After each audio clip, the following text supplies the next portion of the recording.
சிவகாமியின் சபதம் பாகம் 2 32ஆம் அத்தியாயம். மொட்டு வெடித்தது. தடாகத்தில் ஒரு அழகிய தாமரை மொட்டு தண்ணீருக்கு மேல் தலை தூக்கி நின்றது. அதன் குவிந்த இதழ்களுக்குள்ளே நறுமணம் ததும்பிக் கொண்டிருந்தது.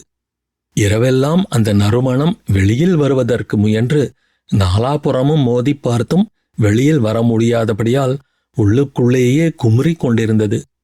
தாமரை மொட்டுக்கும் அது மிக்க வேதனை அளித்தது. உதய நேரத்தில் நறுமணத்தின் குமுறலும் மோதலும் அதிகமாயின.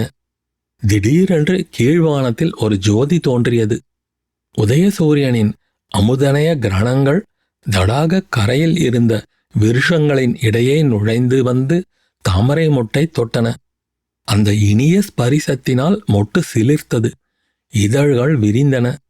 இரவெல்லாம் உள்ளே விம்மிக் கொண்டிருந்த நறுமணம் விடுதலை அடைந்து தடாகத்தையும் தடாகக் கரையையும் வானவெளியையும் நிறைத்தது. அவ்விதமே சிவகாமியின் இதயமாகிய தாமரை மொட்டுக்குள்ளே இத்தனை நாளும் விம்மி குமுறிக் கொண்டிருந்த எண்ணங்களும் உணர்ச்சிகளும் மாமல்லரிடம் தனியாக பேசும் சந்தர்ப்பம் கிடைத்ததும் கரையை உடைத்து கொண்ட ஏரி வெள்ளத்தைப் போல பிரவாகமாய் பெருகின. மாமல்லர் முதலில் அரண்ய வீட்டுக்கு வந்ததை குறிப்பிட்ட போதுதான் சிவகாமியின் வார்த்தை பிரவாகம் சிறிது தடைப்பட்டது. அப்போது கிடைத்த சந்தர்ப்பத்தை மாமல்லர் பயன்படுத்தி கொண்டு கூறினார். ஆம், எனக்கு நன்றாய் நினைவிருக்கிறது. நானும் சக்கரவர்த்தியும் முதலில் உங்கள் அரண்ய வீட்டுக்கு வந்தபோது உன் தந்தையின் தெய்வச் சிலைகளுக்கு மத்தியிலே நீ நடனமாடிக்கொண்டிருந்தாய். ஆயனர் ஸ்வரக்கோவை பாடிக்கொண்டும் தாளம் போட்டுக்கொண்டும் இருந்தார். எங்களை கண்டதும் ஆயனர் பாட்டையும் தாளத்தையும் நிறுத்தினார். நீயும் ஆட்டத்தை நிறுத்தினாய். உன்னுடைய விரிந்த கண்கள் இன்னும் மலருமாறு விழித்து எங்களை நோக்கினாய். என் தந்தை நிறுத்த வேண்டாம், ஆட்டம் நடக்கட்டும் என்று வற்புறுத்தினார். அதன்மேல் ஆயனர் பாடத் தொடங்க நீயும் ஆடத் தொடங்கினாய். ஆட்டம் முடிந்ததும் நான் பலமாக கரகோஷம் செய்தேன்.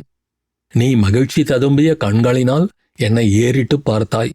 அந்த பார்வையில் நாணம் என்பது அணுவளவும் இருக்கவில்லை. பிரபு, தாங்கள் கூறியதெல்லாம் உண்மைதான். அப்போது நான் 12 பிராயத்து பெண், உலகம் அறியாதவளாயிருந்தேன். தாங்கள் வானத்தில் ஜோதிமயமாய் பிரகாசிக்கும் சூரியன் என்பதையும் நான் கேவலம் பூமியில் புல் நுனியில் நிற்கும் அற்ப பனித்துளி என்பதையும் அறியாதவளாயிருந்தேன். ஆகையினால் தங்களை ஏறிட்டு பார்க்க சிறிதும் தயக்கமடையவில்லை. சூரியனை ஏறிட்டு பார்க்க துணியும் கண்கள் கூடிய சீக்கிரத்தில் கூசி குனிய நேரிடும் என்று அறியாமல் போனேன். சிவகாமி, நான் சூரியனும் அல்ல, நீ பனித்துளியும் அல்ல. நீ தீபச்சுடர், நான் அதை சுற்றி சுற்றி வரும் விட்டில். பிரபு, நான் சொல்ல ஆரம்பித்ததை விட்டு வேறு விஷயத்துக்கு போனது தவறுதான், மன்னியுங்கள். நான் ஆடி நிறுத்தியதும் நீங்கள் கரகோஷம் செய்தீர்கள். எனக்கு அப்போது உண்டான மகிழ்ச்சிக்கு அளவில்லை. உங்கள் தந்தை உங்களை பார்த்து, சிவகாமியோடு சற்று நேரம் விளையாடி கொண்டிரு, ஆயனரோடு பேசியான பிறகு உன்னை கூப்பிடுகிறேன் என்றார். நீங்கள் என் அருகில் வந்தீர்கள். இருவரும் கைகோர்த்து கொண்டு காட்டுக்குள்ளே குதித்து ஓடினோம். காட்டிலே நான் பார்த்து வைத்திருந்த அழகான இடங்களையும் செடி கொடிகளையும் காட்டியான பிறகு தங்களை வீட்டுக்குள்ளே அழைத்துச் சென்று நான் வளர்த்து வந்த கிளிகளையும் புறாக்களையும் காட்டினேன். பிறகு என் தந்தை செய்து வைத்திருந்த சிலைகளை காட்டத் தொடங்கினேன். நடன வடிவச் சிலைகளை பார்க்கும்போது தாங்கள், நானும் நடனக்கலை பயில விரும்புகிறேன் என்றீர்கள். அந்த சிலைகளில் ஒன்றை போல் அபிநயத் தோற்றத்தில் நின்றீர்கள். அதை பார்த்துவிட்டு நான் கலீர் என்று சிரித்தேன். குழந்தைகள் அதற்குள்ளே வெகு சிநேகமாய் விட்டார்கள் என்று நம் தந்தைமார் பேசிக்கொண்டார்கள். அன்று முதல் தங்களுடைய வருகையை நான் ஆவலுடன் எதிர்பார்க்கலானேன். குதிரையின் சத்தமோ ரதத்தின் சத்தமோ கேட்கும் போதெல்லாம் தாங்கள்தான் வந்துவிட்டீர்கள் என்று என் உள்ளம் துள்ளி மகிழ்ந்தது.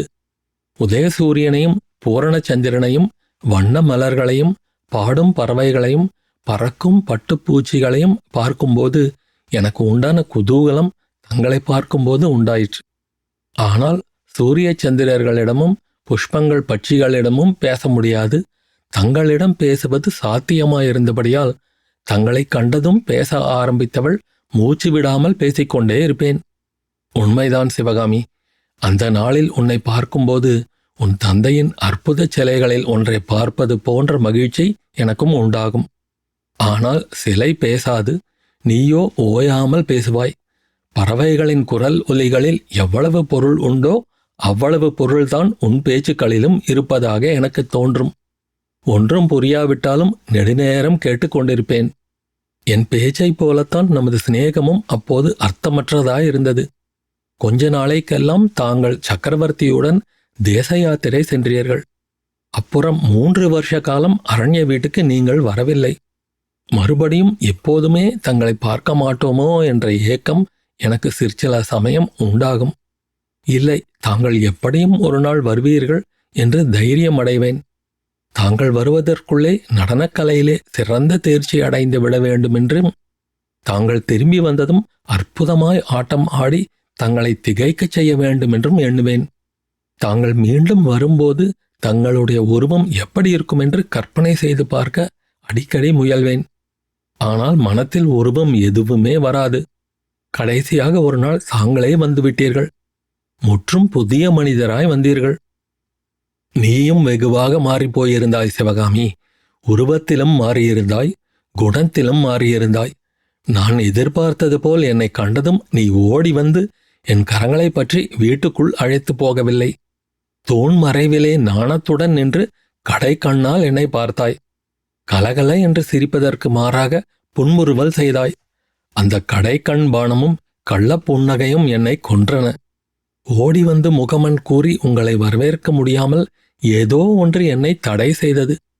முன்னால் வரலாமென்றால் கால் எழவில்லை. ஏதாவது பேசலாமென்றால் நான் எழவில்லை. நின்ற இடத்திலேயே நின்றேன். என்னை நானே, சிவகாமி, உனக்கு என்ன நடந்துவிட்டது என்று கேட்டுக்கொண்டேன். அதே சமயத்தில் அப்பாவும், சிவகாமி, ஏன் தூண் மறைவில் நிற்கிறாய்? வந்து சக்கரவர்த்திக்கு நமஸ்காரம் செய். பல்லவகுமாரரே பார், எப்படி ஆஜானுபாகுவாய் வளர்ந்திருக்கிறார் என்றார். நான் தயக்கத்துடன் வந்து நமஸ்காரம் செய்தேன். அப்போது சக்கரவர்த்தி, ஆயனரே, சிவகாமியும் வளர்ந்து போயிருக்கிறாள். முதலில் எனக்கு அடையாளமே தெரியவில்லை. கற்சிலை செய்வதோடு நீர் தங்கச்சிலையும் செய்ய ஆரம்பித்து விட்டீரோ என்று நினைத்தேன் என்றார். இதனால் என்னுடைய நாணம் இன்னும் அதிகமாகிவிட்டது. சற்று நேரம் பேசாமல் நின்றுவிட்டு அப்புறம் வீட்டிலிருந்து நழுவி காட்டுக்குள்ளே சென்றேன். தாமரை குளக்கரையில் உட்கார்ந்து எனக்கு என்ன வந்துவிட்டது என்று யோசித்துக் கொண்டிருந்தேன். சற்று நேரத்துக்கெல்லாம் என் பின்னால் மிருதுவான காலடி சத்தம் கேட்டது. ஆனால் நான் திரும்பி பார்க்கவில்லை. தாங்கள் வந்து என் கண்களை பொத்தினீர்கள். 3 வருஷத்துக்கு முன்னால் இப்படி கண்களை பொத்தும்போது நான் உங்கள் பெயரை சொல்லி கலகலவென்று சிரித்து கைகளை தள்ளிவிட்டு திரும்பி பார்ப்பேன். இப்போது தங்களுடைய கரங்கள் என் கண்களை மூடிய போது என் தேகம் செயலற்று ஸ்தம்பித்தது. என் உள்ளத்திலோ ஆயிரக்கணக்கான அலைகள் எழுந்து விழுந்து அல்லோலகல்லோலம் செய்தன. பிறகு நீங்கள் என் பக்கத்தில் வந்து உட்கார்ந்து என் கையை உங்கள் கையோடு சேர்த்து கொண்டீர்கள். நான் செயலற்று சும்மா இருந்தேன். சிவகாமி, என் பேரில் கோபமா என்றீர்கள். நான் மௌனமாய் உங்களை பார்த்தேன். ஆமாம், கோபம்தான் போலிருக்கிறது என்று கூறி தங்களுடைய யாத்திரையை பற்றி ஏதேதோ சொல்லிக்கொண்டே போனீர்கள். ஆனால் நீங்கள் சொன்னது ஒன்றும் என் காதில் ஏறவே இல்லை. நீங்கள் என் அருகில் உட்கார்ந்திருக்கிறீர்கள். நம் இருவருடைய கரங்களும் ஒன்றுபட்டிருக்கின்றன என்னும் ஒரு உணர்ச்சிதான் என் மனதில் இருந்தது. அந்த நினைவு என்னை வானவெளியிலே தூக்கி கொண்டு போய் மேகமண்டலங்களின் மேல் மிதக்கச் செய்தது. தடாகத்து தண்ணீரில் மிதக்கும் தாமரை இலைகளின் மேலே நின்று என்னை நடனமாடச் செய்தது. தண்ணீருக்குள்ளே அமுக்கி கீழே கீழே கொண்டு போய் மூச்சுவிட முடியாமல் என்னை திக்குமுக்காடச் செய்தது. என்னை எத்தகைய அசடாகச் செய்துவிட்டாய் நீ! நான் சொன்னதையெல்லாம் நீ வெகு கவனமாக கேட்டுக்கொண்டிருந்ததாக எண்ணியல்லவா என் யாத்திரை அனுபவங்களையெல்லாம் உனக்கு சொல்லிக் கொண்டிருந்தேன். கடைசியாக நீங்கள் விடைபெற்று சென்றபோது சீக்கிரத்தில் திரும்பி வருவேன் என்று சொல்லிவிட்டு சென்றீர்கள். அப்புறம் சில காலம் நான் தரையிலே நடக்கவே இல்லை. ஆனந்த வெள்ளத்தில் மிதந்து கொண்டே இருந்தேன். என் வாழ்க்கையில் ஒரு மகத்தான அதிசயம், அபூர்வமான புதுமை, யாருக்கும் கிடைக்காத அற்புதமான பாக்கியம் கிடைத்து விட்டதாக தோன்றியது. அதனால் என் கண்களுக்கு உலகமே புதிய தோற்றம் கொண்டது. வானத்திலும் பூமியிலும் அதுவரை காணாத வனப்புகளையெல்லாம் கண்டேன். மல்லிகையும் முல்லையும் செண்பகமும் அதற்கு முன் நான் என்றும் அறியாத நறுமணத்தை அளித்தன. நீலவானம் புதிய மெருகுடன் பிரகாசித்தது. பட்சிகளின் கானத்தில் புதிய இனிமை தென்பட்டது. மூங்கில் காடுகள் காற்றில் அசையும் போது உண்டாகும் சத்தம் முன்னெல்லாம் அழுகை சத்தமாக எனக்கு தோன்றும். இப்போது அதுவே ஆனந்த கீதமாக என் காதில் ஒலித்தது. செடிகளும் கொடிகளும் பட்சிகளும் பூச்சிகளும் ஆயிரம் ஆயிரம் குரல்களில் சிவகாமி, நீ கொடுத்து வைத்தவள், பாக்கியசாலி என்று ஆதரவோடு சொல்வதாக தோன்றியது. இரவிலே வானத்து நட்சத்திரங்கள் முன் எப்போதையும் விட குதூகலமாக என்னை பார்த்து சிரித்தன. வெண்மதியாகிய தந்த தோணியின் மேலே அமர்ந்து வானக்கடலில் அந்த விண்மீன்களிடையே சுற்றி வந்தபோது இப்போது நான் தனியாகச் சுற்றவில்லை. தோணியில் என் அருகில் நீங்களும் வீற்றிருந்தீர்கள். எல்லையற்ற உள்ளக்கடலிலே தாளாட்டிய சிந்தனை அலைகளுக்கு மத்தியில் மிதந்த வாழ்க்கை தெப்பத்தில் நான் மட்டும் தனியாக இருக்கவில்லை. பக்கத்தில் தாங்களும் இருந்தீர்கள். அப்போதெல்லாம் எனக்கு தானாகவே பாட்டு பாடத் தோன்றியது. ஆட்டத்தில் அளவில்லாத உற்சாகம் உண்டாயிற்று. நடனக்கலையில் நான் அடைந்த துரிதமான அபிவிருத்தியைக் கண்டு என் தந்தையே பிரமித்து போனார். சக்கரவர்த்தியும் நானும் கூடத்தான் அதிசயம் அடைந்தோம். பரத சாஸ்திரம் எழுதிய முனிவருக்கே எட்டாத நடனக்கலை விந்தைகளெல்லாம் உன் ஆட்டத்தில் வெளியாவதாக என் தந்தை அடிக்கடி சொன்னார். காஞ்சி மாநகரில் ராஜசபையில் அரங்கேற்றம் நடத்த வேண்டும் என்று அவர்தான் வற்புறுத்தினார். பிரபு, அந்த துரதிர்ஷ்டம் பிடித்த அரங்கேற்றம் நடக்கும் சமயத்தில் என் மனநிலை மாறிவிட்டது. அந்த மாறுதலை நினைத்தால் எனக்கே அதிசயமாயிருக்கிறது. 3 வருஷ பிரிவுக்குப் பிறகு தங்களை பார்த்ததும் எனக்கு உண்டான சந்தோஷம், குதூகலம் எல்லாம் சில நாளைக்குள் எங்கேயோ போய்விட்டன. வர வர தங்களுடைய நினைவு எனக்கு மகிழ்ச்சியை அளிப்பதற்கு மாறாக துன்பத்தை தர ஆரம்பித்தது. எதை பார்த்தாலும் பிடிக்காமல் போய்விட்டது. சந்திரனும் நட்சத்திரங்களும் வெறுப்பை அளிக்கத் தொடங்கின. பொழுது விடிந்தால் ஏன் விடுகிறது என்று தோன்றியது. இரவு வந்தால் ஏன் இருட்டுகிறது என்று தோன்றுகிறது. பூக்களை கண்டால் கசக்கி எறிய தோன்றியது. என் கண்களிலிருந்து தூக்கம் மாயமாய் போய்விட்டது. அருமையாக வளர்த்த மான்குட்டியையும் கிளியையும் வெறுக்கத் தொடங்கினேன். நடனக்கலையிலே கூட எனக்கு ஆசை குன்றத் தொடங்கியது. ஆட்டமும் பாட்டமும் என்ன வேண்டி கிடக்கிறது என்று எண்ணத் தொடங்கிவிட்டேன்.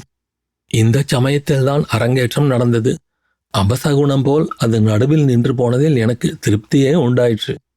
அரங்கேற்றத்துக்குப் பிறகு தாமரை குளக்கரையில் நாம் சந்தித்த போதும் நீ ஒரு மாதிரி வருத்தத்துடனேதான் பேசினாய். என்னிடம் வாக்குறுதி கேட்டாய். எனக்கு அதெல்லாம் பெரு வியப்பாயிருந்தது. பிரபு, அச்சமயம் தங்களுடைய திருமணத்தை பற்றிய பிரஸ்தாபம் என் காதில் விழுந்தது. ஏற்கனவே வேதனைக்குள்ளாயிருந்த என் உள்ளத்தில் அது வேலினால் குத்துவது போல் இருந்தது. தாங்கள் எனக்கே முழுவதும் உரியவராயிருக்க வேண்டும் என்று கருதினேன். தங்களை பார்க்காமல் ஒரு கணம் போவது ஒரு யுகமாயிருந்தது. என்னுடைய தூண்டுதலினாலேதான் என் தந்தை காஞ்சிக்கு நாவுக்கரசர் பெருமானை பார்ப்பதற்கு வந்தார். அன்று நடந்ததை தாங்கள் அறிவீர்கள். அன்று நடந்ததை மட்டுமல்ல சிவகாமி, உன் உள்ளத்தின் நிலைமையையும் அன்றைக்கு தெரிந்து கொண்டேன். அதனாலேதான் மறுநாளே கண்ணபிரானிடம் ஓலை கொடுத்து அனுப்பினேன். அந்த ஓலையிலிருந்து நான் காஞ்சிக்கு வருவது தங்களுக்கு விருப்பமில்லை என்று அறிந்தேன். தங்களை பார்க்காமல் நான் கழித்த 8 மாதமும் எனக்கு 8 யுகமாயிருந்தது. நாளுக்கு நாள் என் மனவேதனையும் நெஞ்சு வலியும் அதிகமாகி வந்தன. தங்களிடமிருந்து ஓலை வந்த 2 தினங்கள் சிறிது உற்சாகமாயிருப்பேன். பிறகு துன்பம் அதிகமாகிவிடும். தங்களை ஒரு நாளும் இனி பார்க்கப் போவதில்லை என்றும் என்னுடைய கனவு ஒரு நாளும் நிறைவேறப் போவதில்லை என்றும் தோன்றும். இப்படி எதற்காக உயிர் வாழ வேண்டும்? இந்த வாழ்நாளை முடித்து கொள்ளலாம் என்று அடிக்கடி எண்ணமிடத் தொடங்கினேன். இப்படியே கொஞ்ச நாள் இருந்தால் எனக்கு பைத்தியமே பிடித்து விடலாம் என்று அடிக்கடி தோன்றியது. பிரபு, தங்களுடைய விருப்பத்தின்படி அரண்ய வீட்டிலேயே காத்திராமல் ஏன் யாத்திரை கிளம்பி வந்தேன் என்று இப்போது தெரிகிறதா என்று சிவகாமி முடித்தாள். தெரிகிறது சிவகாமி. இப்படி பிரளய வெள்ளத்தில் அகப்பட்டு கொண்டு 2 பேரும் திண்டாட வேண்டும், இந்த ஜனசூன்யமான ஏகாந்த தீவிலே வந்து ஒதுங்க வேண்டும் என்பதற்காகத்தான். இது தெரியாதா என்ன என்று மாமல்லர் சொல்லிக் கொண்டிருக்கும் போதே அந்த தீவை பற்றிய அவருடைய வார்த்தையை பொய்ப்படுத்தி கொண்டு சற்று தூரத்தில் வாத்திய கோஷங்களும் ஜனங்களின் ஆரவார ஒலிகளும் கேட்டன. இருவரும் திடுக்கிட்டு எழுந்திருந்தார்கள். அத்தியாயம் முடிவு.